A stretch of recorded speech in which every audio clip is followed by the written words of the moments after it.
great to see you. Here I am inside because if you saw the photograph I took from the top of the hill, it's very misty moisty out there and far too wet to live outside. Not that there's much to see, it's just all very damp. So we are inside with rocks, and that is never a problem, is it? So, quartz, right? And you might think, oh, that's all gnarly, but let me see how much of this I can show you. See, it's got little baby crystals growing off the side. Good morning, beautiful people. I'm just showing off this lovely crystal that was given to me by a friend. Look, it's got the record keeper lines on it, if you believe in that. And it's got the little crystals that are actually growing through it. Sing Marie, good morning. Good morning, beautiful beings all. So it's a really sweet crystal given to me by a very sweet friend. And here it is. And just sparkling in the artificial light. Kylie, it's you. Good morning. Good morning, everybody. So, yeah, look, I can catch the light from the ceiling and go, wee, it's like the sun, but not nearly as bright. And yeah, this is just glorious. And actually, yeah, there's rainbows in here, but I don't think you can see them because you've got in there. Oh, you can. No, that's just reflection from the window.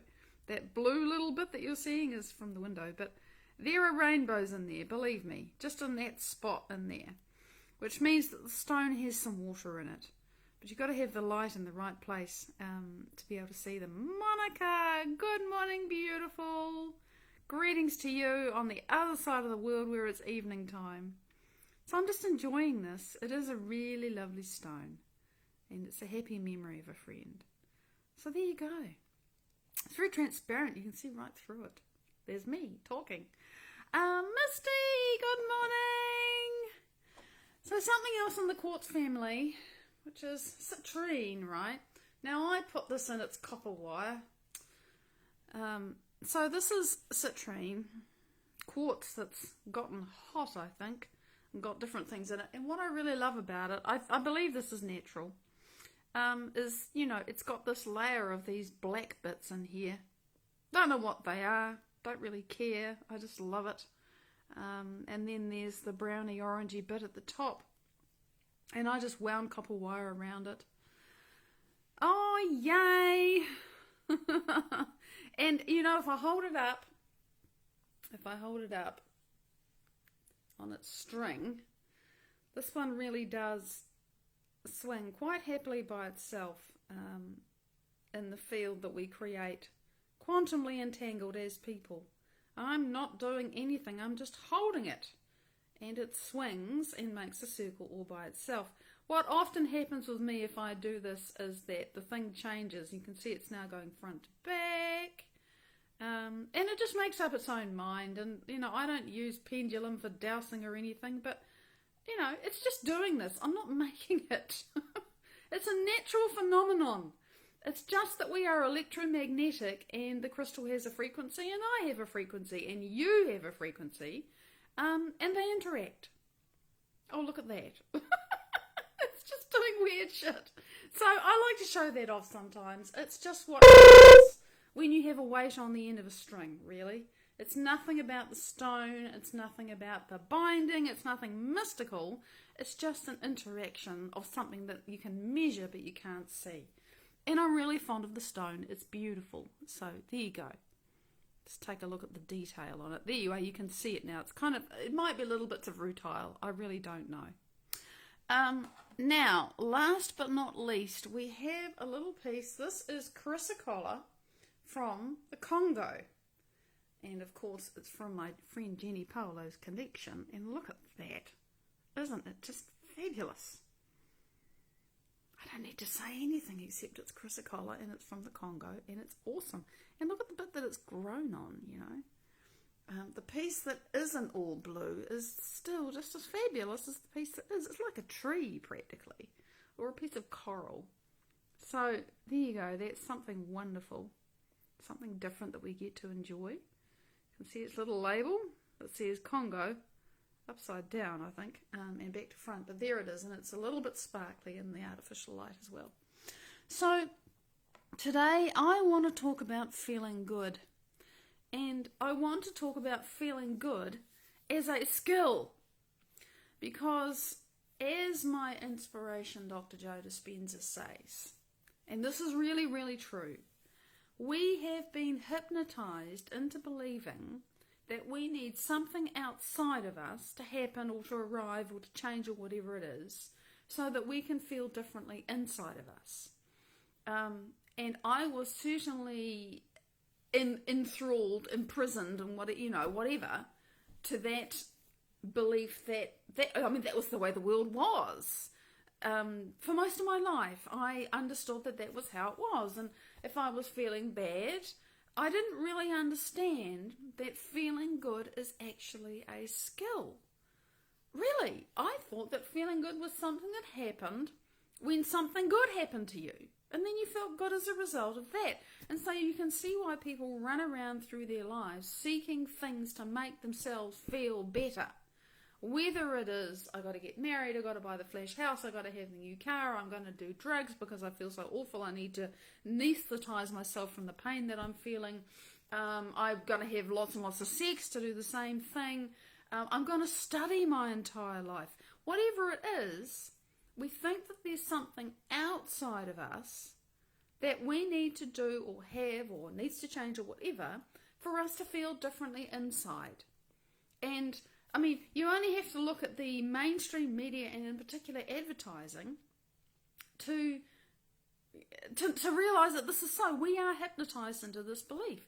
Buy this perfume and you will be attractive and have a mate and get the life of your dreams. Really? Because you smell a certain way? But the programming is really subtle and really intensive and all over the place, depending on how much you look at mainstream media. And if you're me, I don't look, precisely because I just don't want to even, I don't want to even be aware of that bullshit. But it's there.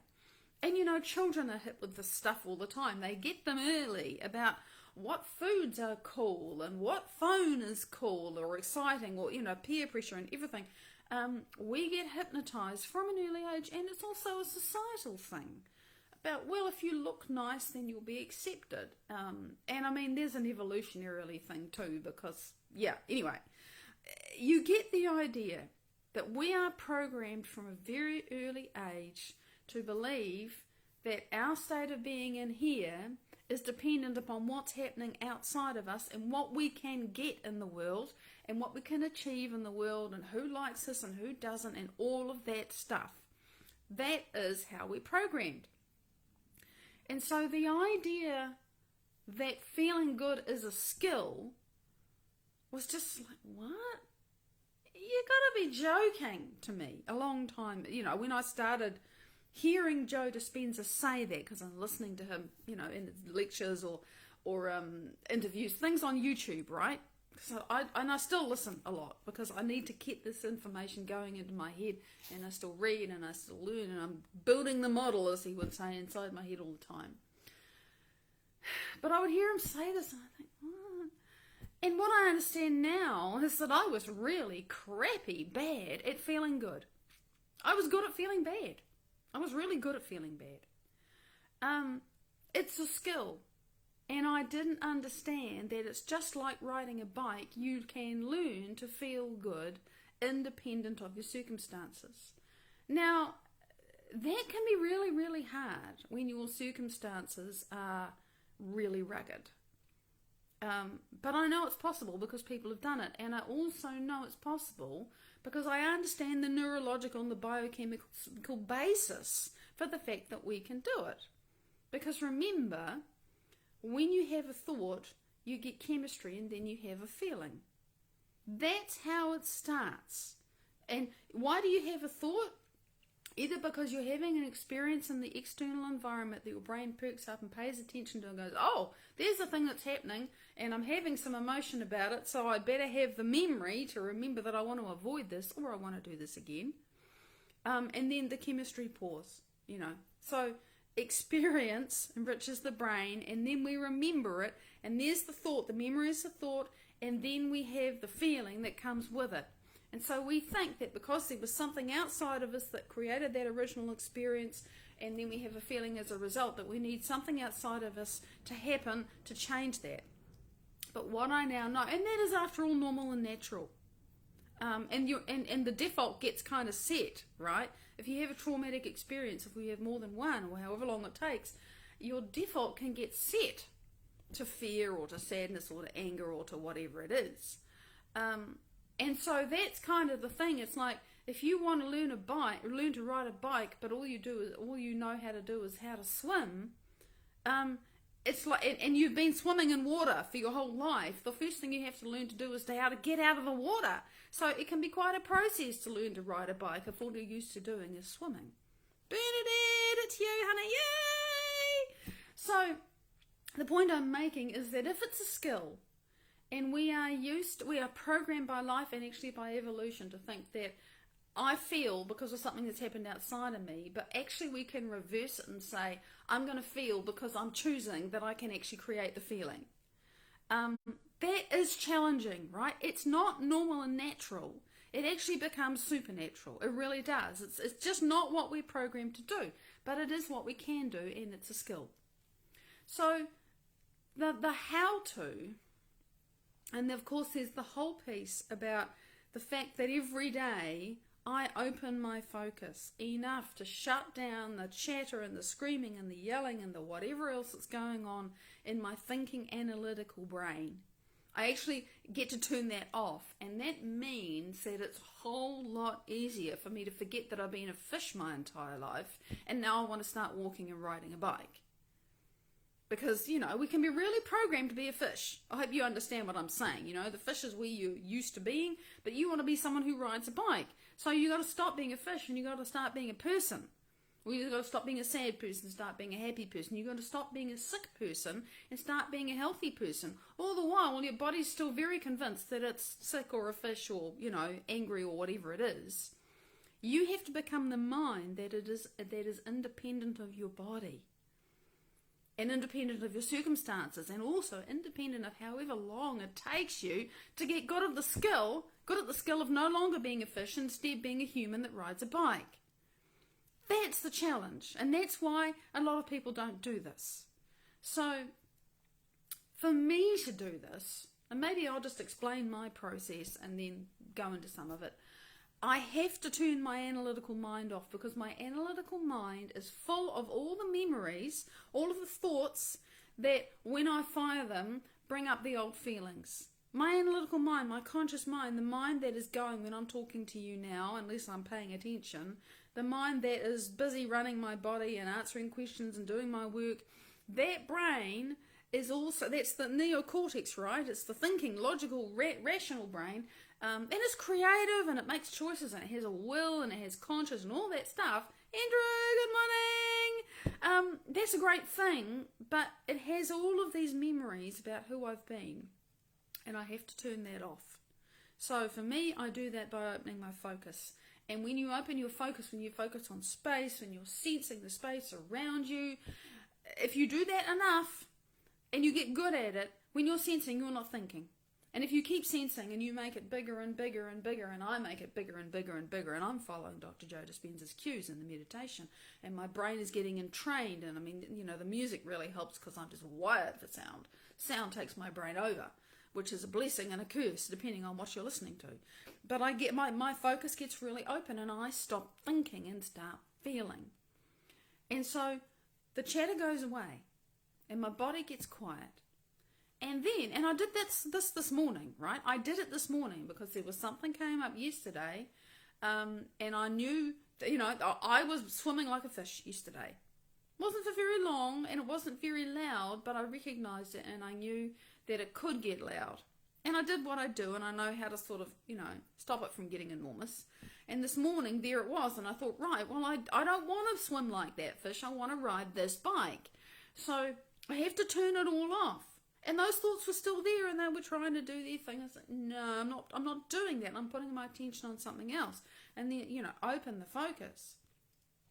And in that enormous space and in that silence, which is full of frequency and information and energy and fundamentally love and oneness and wholeness, and that's really where I've got to get to, is oneness and wholeness, there exists the frequency of the state that I want to feel. There exists, by the frequency I mean the vibe, the energy, the emotion, the state of being, the Oh, that's how it feels. For me to feel the way I want to feel. For me, when I am expert at riding the bike.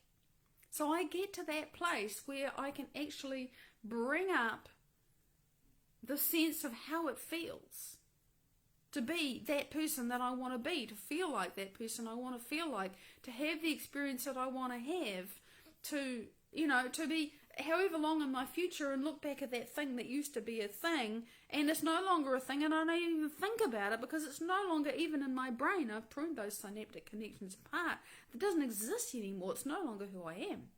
I don't even have that thought. I don't even know how to have that thought because I'm so used to having the thought of I ride the bike now that I never think that I used to swim like a fish. Here we go. Good morning. So that's what I mean. That is the process that I'm in every day. It's forgetting that I'm a fish and becoming more familiar with and more accustomed to and knowing what it feels like to be the person that rides the bike. And how does that feel? And I've got to get myself out of the way to do that because everything about me only knows how to be a fish. And if I'm going to become the person that can ride a bike, then I have to get me, who's the fish, out of the way because I don't want to be a mermaid. I want to ride a bike. So once I'm in the place where all of that is gone, I can make this awareness of how I want to feel. Because everything we do, everything we want, everything we're waiting for, we wait for, we want, we seek, we desire, we create whatever because of how it makes us feel. That's the only reason anyone does anything is because of how it makes us feel. So why make yourself subject to the whims of fate and other people and, oh, I haven't got this project done yet and whatever it is, to wait until you get the feeling you want? When you look at it that way, it's like, oh my God, why would I? So I'm practicing the feeling. Because I might as well have the feeling because my body likes those feelings. Bodies get healed by good feelings. Bodies get healed by good feelings. Bodies get damaged over time by bad feelings. Good morning! Good morning, beautiful. So, to become better at choosing who I'm being and to get to know, and to have the experience, to give myself the experience in advance of anything changing in my external environment. To think, and of course, I don't think I'm feeling now. I'm sensing this is how it is when I feel this way. Now, what's happening if I can really create that feeling in my body? If I can really create the experience of how I want to feel, in my brain is going, oh, that's a new experience. The body, the brain, the body doesn't know the difference between something that's happening in my external environment that gives me experience and an internal experience, an emotion, a feeling, because experience means you have an experience, you're going to have an emotion, right? So it doesn't know the difference between having an experience and the emotion that goes with it that's outside of you. And if you can put all of your attention on creating an internal experience and it's like you're there and you feel it and it's real, to the body that's the same. It doesn't care. As Dr. Joe says, it's so objective, it can't tell the difference. There's lots of research to show this. You get the same physical changes in the body from doing the activity to thinking about the activity with clarity and doing it in your mind. Same changes in the brain and actually same changes in the body. So this is how I do it. And when I have really created an experience that I can feel inside myself, well, then I'm creating a memory. I can now remember how I felt this morning. I was practicing feeling certainty this morning, really so certain about my future, so certain about things that my brain wants me to worry about. Jen, good morning. My brain wants to be vigilant about it. Oh, I've got to look out for this. And I could feel myself as I was saying certainty. This is the resonance I'm tuning into. This is the feeling. This is the experience. And I could feel my body saying, no, I can't relax into certainty now. I have to keep watching. And it's like right there, right in the middle of this deep state, I was aware of Am I going to stay vigilant, which means I'm worried about the future, or am I going to come into certainty right here and now and give my body a different experience? And I worked with it and I stayed with it until I did. Because I want that. I want to have that. I want to be able to be certain in myself, regardless of the uncertainty in my life. Everyone's got uncertainty. Some people have got so much uncertainty they don't know where the ground is. Well, it's like the more stress and uncertainty and crazy you have, the more you need to be able to create it for yourself inside, and the more you practice, the better you're going to get at it.